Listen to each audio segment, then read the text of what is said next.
السلام عليكم ورحمة الله وبركاته.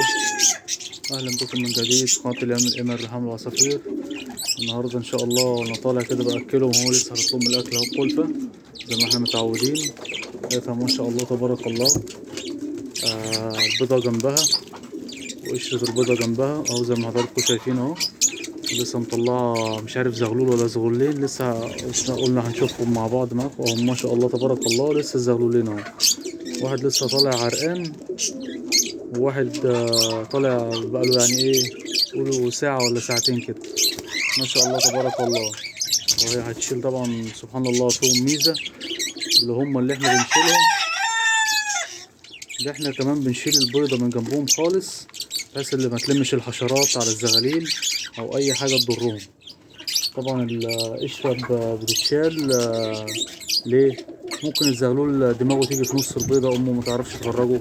ممكن الزلال بتاع البيضة أو ريحة الزغاليل بتلم الحشرات اللي هي تضرهم أو حاجة زي كده تخش في ودنهم. هم طبعا بيبقوا ضعاف وكده صغيرين، فما يقدروش ينفروا مثلا ريشهم أو يعملوا ريشهم، بحيث اللي احنا نحافظ عليهم. طبعا دي كده أول يوم ليهم النهاردة معانا في العشة. الزغاليل ما شاء الله عليهم. طبعا ابوهم اللي راقي ده زي ما احنا عارفين الابوطو ابيض والنتام مصبع، الطوق بتاعها اسود. بصوا يا جماعه وهي بتاكله، عمر يوم اهو بتاكله ازاي. تقعد تعزم عليها ببقها اهو لحد ما يدخل بقه في منقار. طبعا يا جماعه في الشتاء بتلاقيها بتدنها حضانه تحتهم الزغاليل. طبعا عشان سقوية الجو، وهي جسمها طبعا ما شاء الله بيبقى دافي. طبعا بتدفي الزغاليل لسن معين، وبعد كده ايه طبعا بيكبروا حجما. بتحميهم بس نص ايه قاعدة كده. طبعا لو قعدت عليهم عادي مفيش اي مشكلة فيهم، هيقدروا يتنفسوا عادي ومفيش اي مشاكل. هي بتبقى عارفة قاعدة ازاي. طبعا اول حاجة هنعملها لما لقينا الزغاليل نلاقيهم كويسين وصحة كويسة، هنشيل طبعا القش زي ما احنا متعودين اهو، هنرميه بعيد. يا اما نفرفته كده، ممكن تفرفته كده بياكلوه زي كلسم اهو. بصوا يا جماعة اهو، كده فرفته كده بياكلوه زي كلسم اهو. بصوا اهو، بتنقي كل قشرة البيض اهو. ده طبعا كالسيوم طبيعي 100% وممتاز جدا ليهم اهو. عشان البيضة طبعا عشان عايزها بيض، طبعا انت بتحط لها كالسيوم، طبعا الكالسيوم ده بيتجمع كله في البيضة. فانت ما تعمل قشر البيض كده بيبقى ايه كالسيوم ممتاز ليهم. وهنعمل حلقة ان شاء الله قريب عن الكالسيوم ومن قشرة البيضة ازاي، هقول لكم تعملوا ازاي. بصوا النتاية حتى لما جت لقيت قشرة البيضة بيتخانقوا عليها لما ياكلوها. طبعا زي ما احنا متعودين هنشيل اول حاجة قشرة البيضة، وطبعا نحط لهم الاكل بقى، نكتر لهم الاكل شوية بحيث ان هم ياكلوا الزغاليل. ونسيبهم بقى خلاص اطمنا عليهم. طلعوا تمام التمام وسهل كويسة مفهومش اي مشاكل. نبتدي بقى ايه، ولا ماسكة ولا نقوم كل شوية من عليهم عشان ما ياخدوش برد. طبعا مشاكل البرد طبعا احنا في الشتاء، مشاكل البرد بتبقى كتيرة، بتبقى ممكن تاخد لطش برد يجيله برد والحاجات زي كده. لا احنا في غنى عن الحاجات دي كلها. بعد كده مثلا هنسيبهم وهي طبعا مسؤولة عن الأكل والشرب بتاعهم. بتقعد تعزم عليهم لحد ما ياكلوا ويشربوا تمام التمام مفيش أي مشاكل فيهم. واحنا طبعا زي ما احنا متعودين هنحط لهم الكلفة كويسة كاملة البروتينات، منخصصش نوع واحد عشان ما يسمنوش. ونسيبهم وان شاء الله تلاقي الزغاليل بتكبر كل يوم عن يوم، بتفرق في الشكل وفي الحجم. وطبعا زي ما احنا عارفين اليمام سريع النمو. يعني الجوز اللي كانوا فاقسين من 5 ايام، هوريكم شكل الزغاليل بتاعتهم ما شاء الله تبارك الله، يعني حاجة حلوة هنشوفهم مع بعض اهو.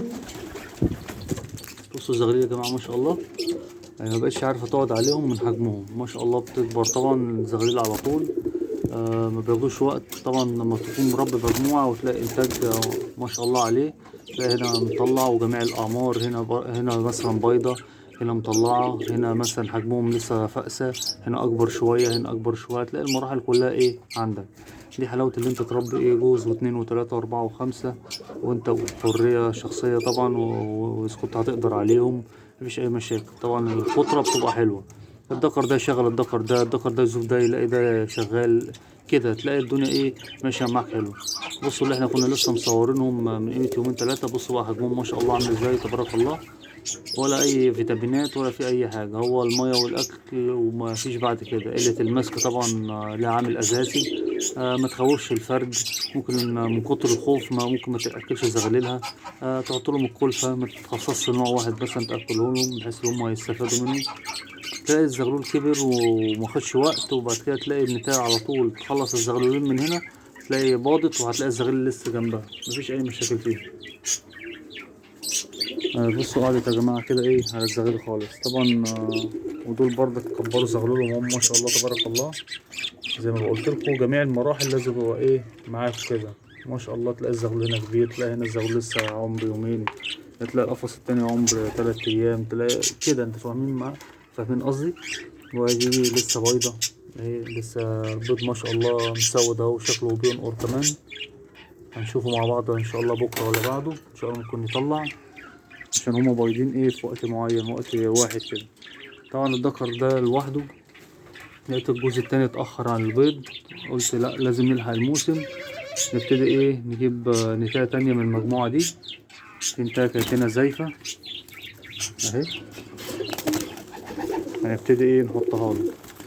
طبعا لازم يكون يا جماعة الدكر يكون ملك هو العش، يعني قبل ما نحط له النتاية لازم يكون الدكر هو اللي ملك العش اهو. العين اهو لوحده وهو لوحده في العين اهو، بحيث اللي انت تحط له النتاية بتاعته ويقعد يزوف عليها ويقعد يناديها ويعني ايه هو اللي يكون ملك العيش، غير اما تكون النتاية هي اللي ملك العيش وتدخل دكر عليها بحيث ان هو ضعيف ممكن ما يقدرش يزوف عليها، يجي يزوف تضربه.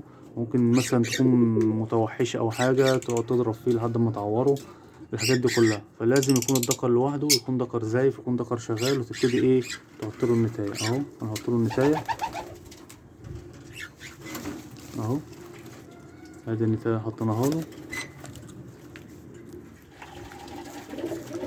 كده. بقى يبتدي ايه هيبص وهيشوف ايه اللي دخله النتاية، ويبتدي بقى ايه يزوف عليها، ويبتدي بقى يتعرف عليها وينقر عليها، وبعد كده يقعدوا يزوفوا على بعض، وبعد كده يبتدي يندى عليها، ويبتدوا ايه يتم التزاوج اهو.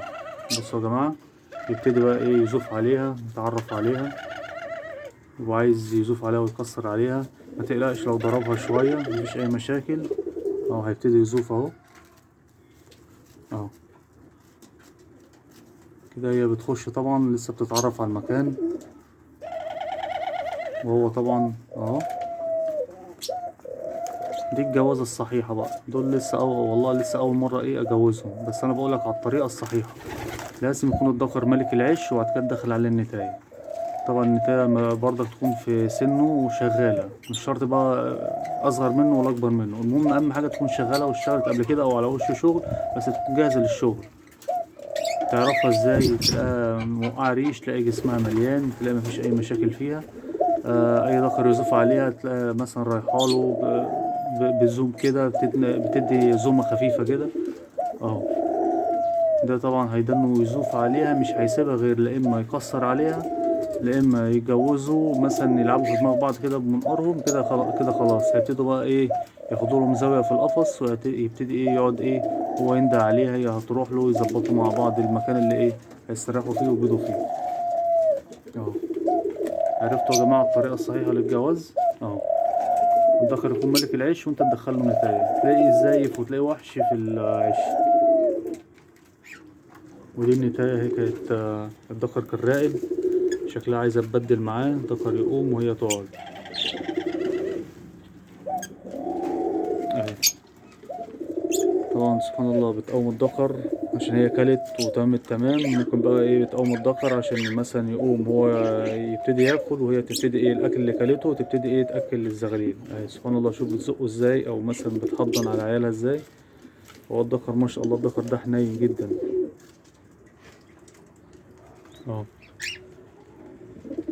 طبعا اهم حاجه بقى ما تنسوش اللايك والشير والاشتراك في القناه لوصل كل جديد، وشكرا ليكم وشكرا لتعليقاتكم. السلام عليكم.